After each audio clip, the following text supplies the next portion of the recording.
Et bonjour à toutes et à tous, bienvenue dans Fighters, le podcast d'un amateur de sport de combat pour les amateurs de sport de combat. À la carte d'aujourd'hui, on va parler de l'UFC Apex qui a eu lieu ce samedi soir. Carte plutôt intéressante, hein. Franchement on a eu des très très beaux combats et des super finishes.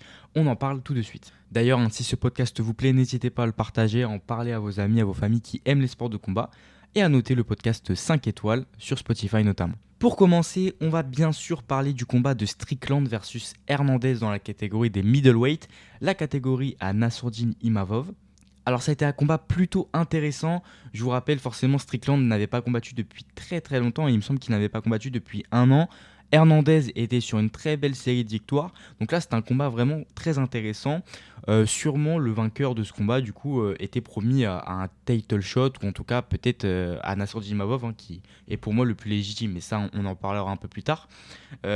Forcément, si Hernandez battait Strickland, il aurait pu être projeté pour le titre, ou en tout cas pour Nassourdine.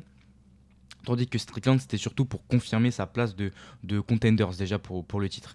Donc franchement, un combat avec beaucoup d'enjeux pour ce main event de la carte de l'UFC Apex. On va en parler, mais globalement, le combat était plutôt à sens unique, hein. Donc c'est un finish de la part de Strickland.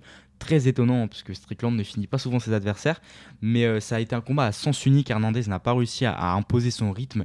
À côté, on a un Strickland qui est toujours, comme d'habitude, très nonchalant, qui a une attitude vraiment, ouais, comme je l'ai dit, nonchalante, mais on sent qu'il est quand même dur sur ses coups, qu'il est très appui, qu'il est très en appui. Enfin, franchement, c'est assez déroutant à voir, hein, mais pour ceux qui ont vu, je crois que son dernier combat, c'était face à Costa, Paulo Costa, un truc comme ça, un combat vraiment mais horrible, horrible à regarder, mais il fait ce qu'il faut pour gagner, il inflige beaucoup de frappes.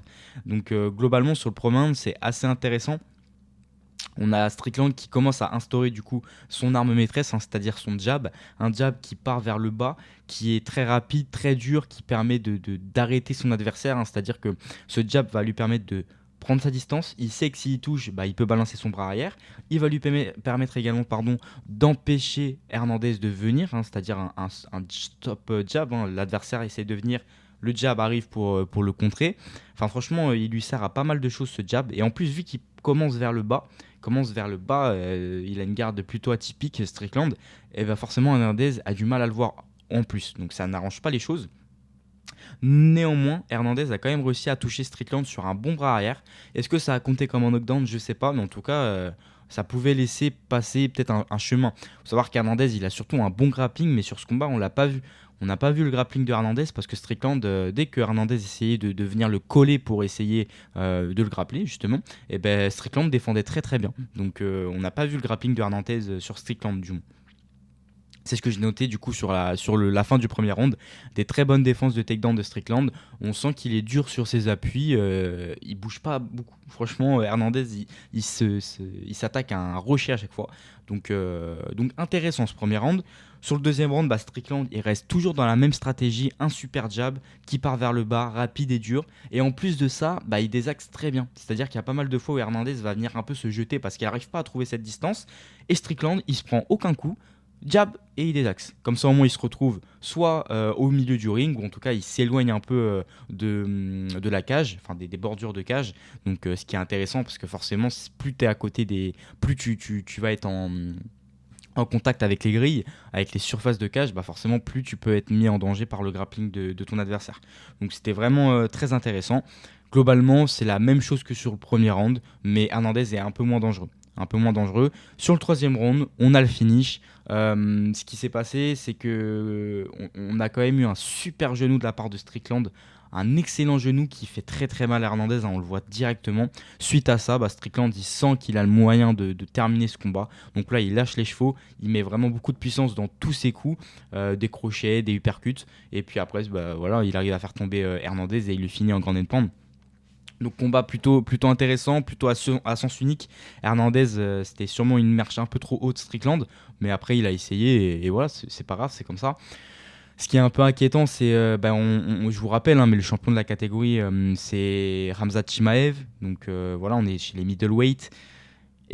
On est tous d'accord pour dire que c'est Nassourdine Imavov qui doit avoir le title shot. Est-ce que c'est lui qui va l'avoir? Là, par contre, c'est une autre question. Est-ce qu'ils veulent pousser Strickland contre Khamzat? Franchement, ça sera à voir. Ce qui est intéressant, c'est que Strickland avait quand même déjà battu Nassourdine Imavov il y a au moins 3 ou 4 ans de cela. Donc là, ça peut être intéressant d'avoir une revanche pour savoir qui mérite vraiment le title shot. Il y a quand même un peu d'histoire derrière. Forcément, moi, c'est un combat qui me hyperait parce que je pense que Nassour, il peut vraiment faire la différence, hein. Striking, pour moi, il est meilleur. Après, Strickland est quand même très bizarre. C'est-à-dire qu'on ne peut pas dire qu'il a un striking de fou. C'est juste que son style est tellement atypique que c'est vraiment dur à contrer et à affronter. Donc c'est vraiment différent. Mais Nassourdine n'avait pas fait une perf dégueulasse, sachant que c'était un short notice à l'époque et que c'était sur la catégorie d'au-dessus. Donc voilà. En tout cas, plutôt intéressant. Faut voir ce qui va se passer par la suite. Est-ce que Nassourdine va prendre Hernandez? Est-ce que Nassourdine va prendre Strickland? Est-ce que directement ils vont être poussés sur un title shot? Franchement, seul l'avenir nous le dira. Mais combat intéressant et je pense qu'on peut dire que c'est un jour de fête puisque Strickland a enfin fini un adversaire. Donc ça c'est propre. Juste avant, on avait le combat, donc forcément, comme d'habitude, hein, je pars du main event jusqu'au combat le plus bas de la main card. On a eu le combat de Neal contre Medic en welterweight. Combat très intéressant. Je vous rappelle que Neal avait perdu sur un coup de coude retourné lors de son dernier combat face à Carlos Prates, il me semble. Et donc là, il est revenu face à Medic, un combattant qui n'est pas classé, un striker. Et franchement, combat très très rapide, expéditif. Medic, qui est un striker, ça se voit directement, il a des appuis très explosifs. Il faisait beaucoup de in and out. Il en rentrait, touchait et sortait. En tout cas sur la première reprise, hein, qui n'a pas duré très longtemps non plus. Mais en tout cas, on sentait qu'il était vraiment très dangereux sur ses attaques. Et sur une entrée, justement, une petite période de cafouillage, mais pas vraiment, mais d'échange dans la boîte. Medic, il a réussi à placer un bras arrière qui a fait mouche, qui a touché vraiment sur le côté de la tempe. C'est pas une frappe très franche, mais c'est une frappe très explosive et électrique qui a complètement mis KO Neal. Donc franchement, ça c'était chaud. C'était très très chaud, hein. Je vous invite à voir le KO, mais ouais, Neal là, entre ça et son coup de coude retourné de Prates, c'est deux combats qui vont laisser des traces malheureusement. Mais en tout cas, Medic qui est très très prometteur parce que là c'est vraiment une perf de fou qu'il a faite. Donc franchement très très intéressant. Juste après, on a le combat de Costa contre Ige. Melchiesiel Costa qui avait affronté Morgan Charrière il y a quoi, 2 mois, 3 mois même pas. Il avait infligé un high kick à Morgan Charrière malheureusement, mais Costa qui revient encore avec une victoire exceptionnelle, un coup de pied retourné, premier round. Enfin, incroyable, franchement, on a eu un peu de cage control au début, donc là c'était vraiment deux profils de striker. Costa qui est un gaucher, qui a une jambe arrière qui est exceptionnelle, vraiment je pèse mes mots. Sa jambe arrière elle est rapide, fouettée, puissante, variée, c'est-à-dire qu'il fait des high kicks, des middle, des low kicks, des front kicks. Il y a un moment il sonne Ige sur un front kick un peu comme le même, comme celui qui avait mis Michael Chandler face à Tony Ferguson, vous savez, la pointe de pied qui remonte vers la tête. Et là il a mis la même chose à Ige et puis après ce finish incroyable, ce coup de pied retourné, mais vous savez, on a les coups de pied retournés circulaires et puis les coups de pied, ouais c'est ça, et les coups de pied retournés plutôt cheval. Ce que j'appelle cheval, c'est-à-dire que vous allez déplier la jambe. Les coups de pied retournés, généralement, vous dépliez la jambe de manière circulaire. Bien là, en fait, vous dépliez la jambe de manière dans l'axe. C'est-à-dire vraiment, de toute façon, il se voit très bien sur la séquence du finish. Mais là, Ige se prend directement le talon au niveau de la joue ou de la mâchoire. Enfin, franchement, il a dû faire très très mal ce coup. Mais globalement, Costa, il est extrêmement dangereux. C'est quelqu'un qu'il faut vraiment vraiment suivre. Parce que là, sur ce combat, il a fait un sans faute. On a eu, comme j'ai dit, un peu de cage control. Puis une fois que le cage control est passé, Costa il a trouvé sa distance. Il ne laissait plus du tout entrer Ige dans la courte et moyenne distance. Il était vraiment à longue distance et il venait taper avec sa jambe arrière, taper. Middle, high kick, middle, low kick, le front kick qui a sonné un moment et puis après ce finish qui a intervenu en plus dans les dernières secondes du round. Franchement, ce Costa, ouais, c'est du très très lourd, une grosse série de victoires. Et puis là, je vous dis, en plus, il sortait d'une victoire aussi incroyable face à Morgan Charrière avec ce gros high kick. Là, il enchaîne avec un coup de pied retourné, incroyable aussi. Forcément, Ige, il était un peu déboussolé, il n'arrivait pas à trouver cette distance face à Costa. Et Costa en a bien profité. Donc là, franchement, là, c'était deux combats, Costa et Neal, enfin Costa et Medic, deux finishes plutôt rapides et spectaculaires. Juste après, on a eu un combat un peu moins spectaculaire, mais quand même intéressant. Le combat de Spivak contre Delija. Donc là, combat intéressant tout de même. Spivak, l'ancien adversaire de Cyril Gann. Delija, qui avait combattu Waldo Acosta. Waldo d'Acosta, ou Waldo Acosta, vous savez, c'était le combat où Waldo Acosta se prend un doigt dans l'œil de Delija. Le combat est arrêté pour un TKO, mais ensuite il reprend et Waldo Acosta met KO Delija. C'était quand même un combat vraiment exceptionnel dans le contexte, je veux dire. Et donc là, ce combat était plutôt intéressant. On a une victoire de Sergey Spivak. Moi, je voyais Spivak gagner, mais pas dans ces conditions. Globalement, pour revenir sur le scoring, c'est qu'à la fin, il y a un juge qui a donné 30-27 à Spivak, donc les 3 rounds pour Spivak. Sauf que le deuxième round, il est clairement pour Delija, puisqu'il a failli mettre KO Spivak, tout simplement. Donc là, c'est incompréhensible. Par contre, je voyais quand même Spivak gagner 2-1, le premier et le troisième round, et Delija prendre le deuxième round. En soi, on aurait pu le donner aussi les 2 premiers rounds à Delija et le troisième à Spivak. Mais en tout cas, c'est Spivak qui a gagné ce combat. Sur le premier round, les deux se sont bien touchés. Ils sont déjà très marqués à la fin du premier round.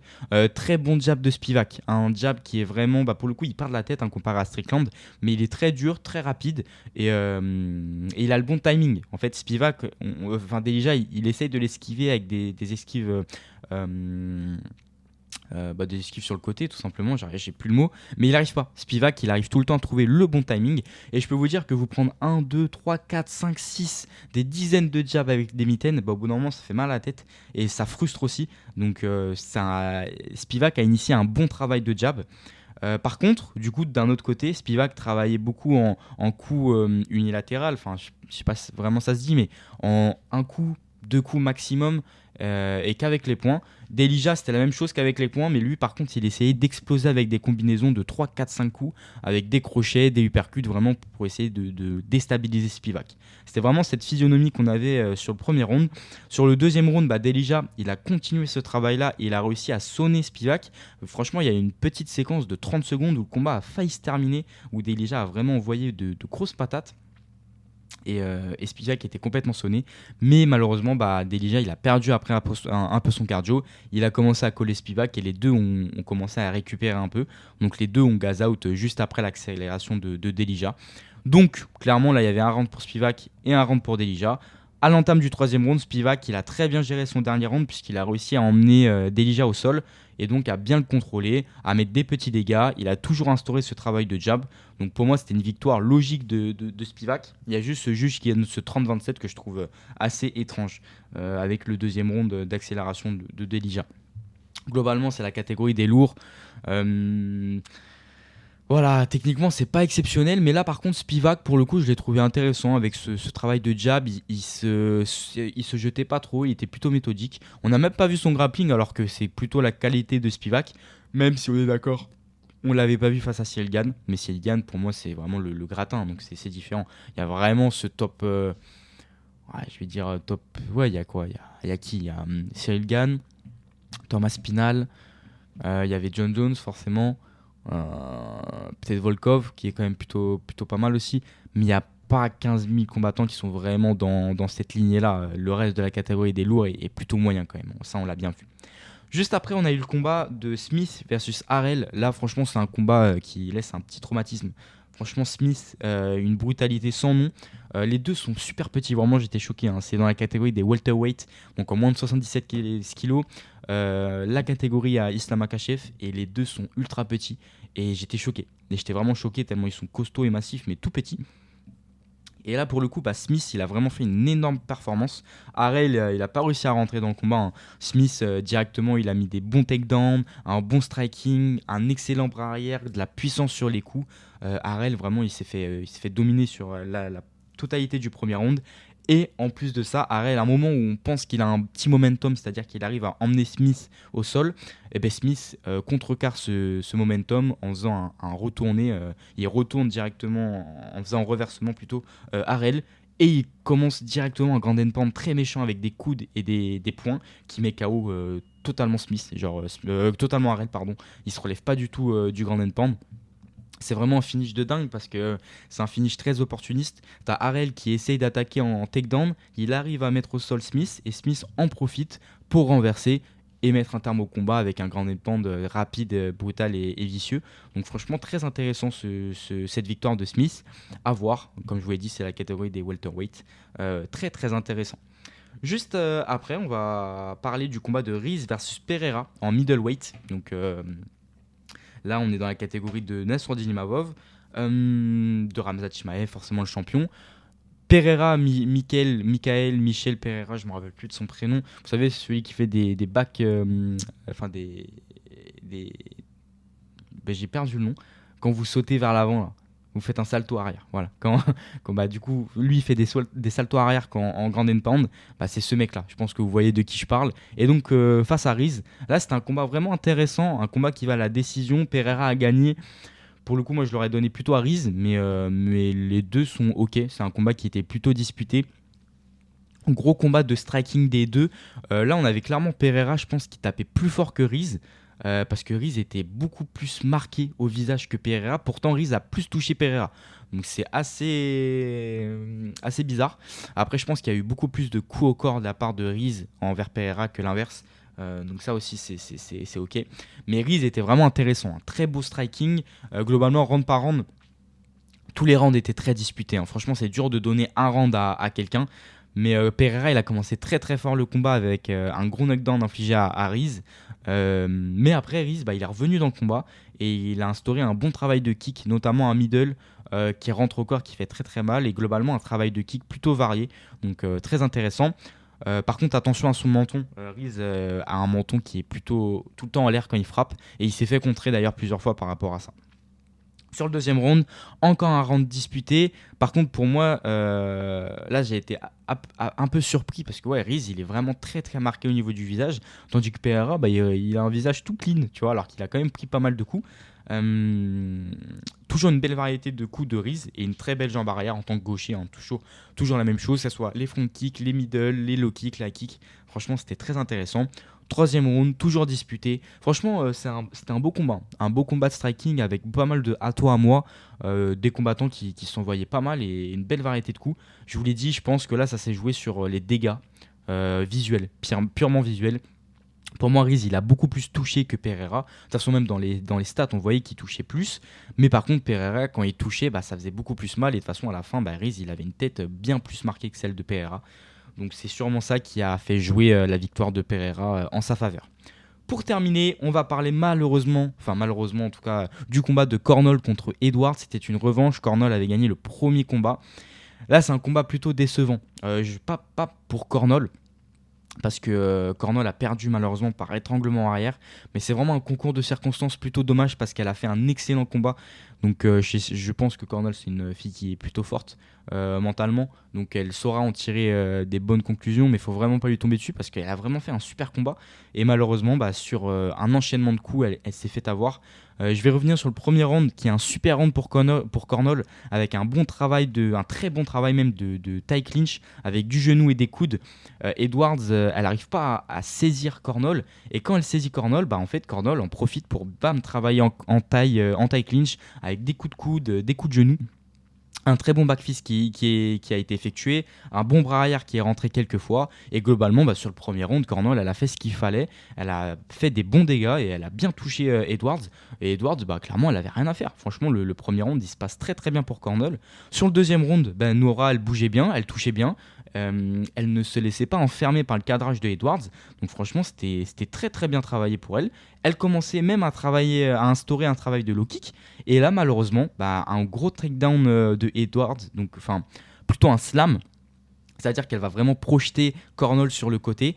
Et là, il s'est passé quelque chose. On l'a vu d'ailleurs par la suite. Je pense que son épaule s'est cassée, s'est déboîtée, ou le bras. Enfin, en tout cas, quelque chose s'est passé parce que vraiment, bah, Nora, elle était plus du tout là sur le slam. Peut-être que la tête a été touchée aussi, mais en tout cas, elle a plus été là. Edwards, elle a directement suivi avec un gros ground and pound, des grosses frappes à la tête.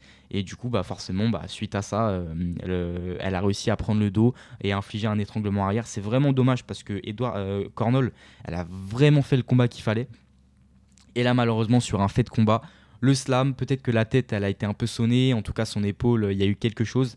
Edwards, elle a directement été réactive, hein, c'est aussi grâce à elle. Elle a été réactive, elle a touché directement Cornol et elle a suivi avec un étranglement arrière. Donc c'est vraiment dommage pour Cornol parce qu'elle avait fait ce qu'il fallait. Mais c'est comme ça, elle reviendra, ça c'est sûr. Et du coup, belle victoire de Edwards qui a été opportuniste, hein, parce que pareil, faut pas lâcher. Elle avait quand même pris une belle salade sur le premier round. Le deuxième round, c'était la même salade. Et elle a réussi à inverser la tendance avec ce beau slam et ce finish en étranglement arrière. Globalement, j'ai trouvé que c'était une carte vraiment intéressante. On a eu des très beaux combats. Le combat de Rhys Pereira était intéressant. Des beaux finishes, hein, le combat de Smith versus Harrell, intéressant aussi. Forcément, le combat de Spivak et d'Elisa, c'était pas le meilleur, mais après, franchement, l'enchaînement de Costa, Higuet, Neil Medic et Strickland Hernandez, c'était plutôt pas mal. Bon, Strickland Hernandez, c'est Strickland, hein. Franchement, dites-moi qu'un combat de Strickland, il est intéressant et je ne vous croirais pas, tout simplement. Le Strickland, c'est compliqué à regarder, je trouve. Mais bon, il a quand même fait un finish, donc pour le coup, on peut le remercier. Mais ouais, l'enchaînement Costa, Higuet, Neil Medic, franchement, des finishes exceptionnels et surtout des combattants à suivre. Donc franchement, une carte plutôt intéressante. Je n'ai plus la carte de la semaine prochaine en tête, mais il me semble qu'il va y avoir Moreno qui va recombattre, donc ça va être intéressant. En tout cas les amis, c'est tout pour cette carte de l'UFC Fight Night. J'espère que vous avez passé un bon moment devant cet épisode de Fighters, et je vous dis à la semaine prochaine pour un nouvel épisode de Fighters.